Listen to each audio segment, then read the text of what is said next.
हा आवाज आहे कसला सर्वांनी नक्की ऐका. मी वारंवार सूचना देत असतो की सर्व्हिस करताना कुठल्या गोष्टीवरती लक्ष द्यायचं बारकाईने. तर हे बघा, ब्रेक पॅडमधून आवाज येतोय का, तर आता आपण ओपन करूनच बघूया. ओपन केल्याच्या नंतर बघायला मिळतंय की एक साईडचाच ब्रेक पॅड पूर्ण निकामी झालेला आहे आणि एक साईडचा नवीन आहे आणि ब्रेक डिस्क पण एकदम खराब झालेली आहे. कशामुळे झालंय, तर मी नेहमी सांगत असतो सर्व्हिसमध्ये तुम्हाला कॅलिपर पिन ग्रीसिंग करायची आहे. जर नाही केली तर त्या कारणामुळे तुमची व्हील ब्रेक डिस्क खराब होणार आहे, वन साईडचे ब्रेक पॅड खराब होणार आहे. सगळ्यात महत्त्वाचं तुम्हाला एखाद्या वेळेला कॅलिपर पण चेंज करावा लागेल.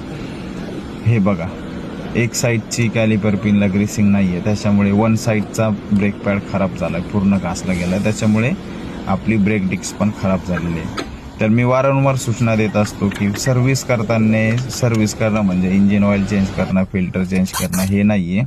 तर ब्रेक बाबतीत ह्या गोष्टीवर बारकाईने लक्ष देणं गरजेचं आहे, जेणेकरून तुमचे नेहमी पैसे वाचतील. नाहीतर तुम्हाला प्रत्येक वेळेला हा खर्च करावा लागेल.